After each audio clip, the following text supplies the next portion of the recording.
Pernah memperhatikan sesuatu? Kita membuka sebuah video, menontonnya beberapa detik, lalu langsung turun ke kolom komentar. Kadang bahkan sebelum videonya selesai, kadang bahkan sebelum videonya dimulai. Dan yang lebih aneh, seringkali kita menghabiskan lebih banyak waktu membaca komentar daripada menonton kontennya itu sendiri. Padahal komentar hanyalah tulisan orang asing, orang yang tidak kita kenal, orang yang mungkin tidak akan pernah kita temui. Tapi entah kenapa, kita selalu ingin tahu apa yang mereka pikirkan. Dan mungkin kolom komentar bukan sekedar fitur internet. Mungkin kolom komentar adalah salah satu tempat paling manusiawi yang tersisa di internet. Inilah Jurnalar, dan hari ini kita akan membahas kenapa kita selalu membaca kolom komentar. Ketika seseorang menonton video, biasanya mereka datang untuk satu hal, yaitu informasi, hiburan, atau sekedar mengisi waktu. Tapi, setelah informasi itu diberikan, ada satu pertanyaan lain yang muncul secara alami. Apa pendapat orang lain? Dan disitulah perjalanan menuju kolom komentar dimulai. Karena manusia bukan makhluk hidup yang sendirian. Kita selalu penasaran terhadap reaksi orang lain. Ketika menonton film, kita ingin tahu apakah orang lain juga menyukainya. Ketika mendengar lagu baru, kita ingin tahu apakah orang lain merasakan hal yang sama. Ketika melihat sesuatu yang aneh, kita ingin memastikan bahwa kita bukan satu-satunya yang menganggapnya aneh. Dan internet memberikan tempat untuk itu, tempat bernama kolom komentar. Kita tidak membuka komentar untuk mencari jawaban, kita membuka komentar untuk mencari orang yang berpikir seperti kita. Ada alasan kenapa komentar yang paling banyak disukai seringkali terdengar sangat sederhana, seperti siapa yang masih menonton ini di tahun 2026, atau aku pikir cuma aku yang merasakan ini. Kalimat-kalimat itu sebenarnya tidak memberikan informasi baru, tapi tetap mendapatkan ribuan like, karena yang dicari bukan informasinya, yang dicari adalah perasaan. Perasaan bahwa ada orang lain di luar sana yang mengalami hal yang sama, dan mungkin itulah kekuatan terbesar kolom komentar. Ia mengubah pengalaman yang awalnya pribadi menjadi pengalaman bersama. Sebuah lagu tidak lagi hanya didengar oleh kita. Sebuah video tidak lagi hanya ditonton oleh kita. Tiba-tiba ada ribuan orang lain yang tertawa di bagian yang sama, terharu di bagian yang sama, atau marah di bagian yang sama. Dan untuk sesaat, internet terasa sedikit manusiawi. Mungkin yang paling menarik adalah kenyataan bahwa manusia sangat menyukai reaksi manusia lainnya. Itulah alasan kenapa reaction video bisa populer. Itulah alasan kenapa live stream bisa bertahan berjam-jam.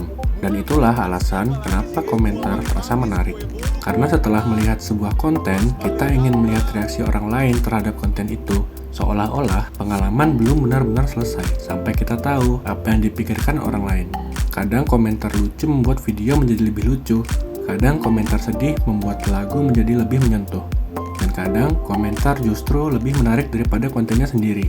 Seringkali yang kita cari di internet bukan informasi, melainkan reaksi manusia terhadap informasi itu.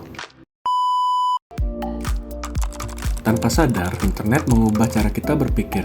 Dulu, ketika memiliki pendapat tentang sesuatu, pendapat itu cukup berhenti di kepala kita. Sekarang tidak. Sekarang kita ingin tahu apakah orang lain setuju, apakah orang lain merasakan hal yang sama, apakah orang lain juga melihat apa yang kita lihat, dan kolom komentar menjadi tempat untuk mencarinya.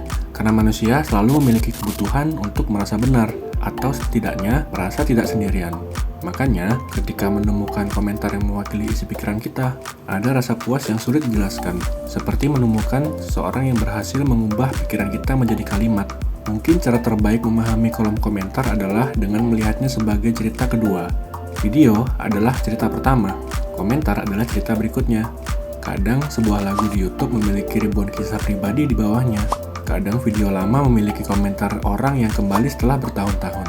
Kadang ada cerita kehilangan, cerita pertemuan, cerita masa kecil, cerita yang tidak pernah ada di dalam videonya. Dan perlahan, kolom komentar berubah menjadi arsip emosi manusia, tempat di mana orang asing meninggalkan jejak kecil tentang hidup mereka. Mungkin itu sebabnya membaca komentar terasa sulit dihentikan. Karena di balik setiap username ada manusia sungguhan dengan pengalaman yang berbeda, dengan cerita yang berbeda, dan dengan cara pandang yang berbeda. Video memberi kita konten, tapi komentar memberi kita manusia. Alasan kenapa kita selalu membaca kolom komentar bukan karena komentarnya selalu cerdas, bukan karena komentarnya selalu penting, dan tentu saja bukan karena internet kekurangan konten, tapi karena manusia selalu tertarik pada manusia lain. Kita ingin tahu apa yang mereka pikirkan, apa yang mereka rasakan, apa yang mereka alami. Dan di internet yang semakin dipenuhi algoritma, iklan, dan konten yang terus berlomba mencari perhatian, kolom komentar masih menjadi salah satu tempat terakhir di mana manusia bisa terlihat sebagai manusia. Karena pada akhirnya kita tidak datang ke komentar untuk mencari jawaban, tapi kita datang ke komentar untuk mencari sesama. Itulah alasan kenapa setelah menonton sebuah video, kita hampir selalu melakukan hal yang sama. Scroll ke bawah, membuka komentar, dan melihat apa yang dipikirkan orang lain. Inilah Jurnalar, terima kasih sudah menonton.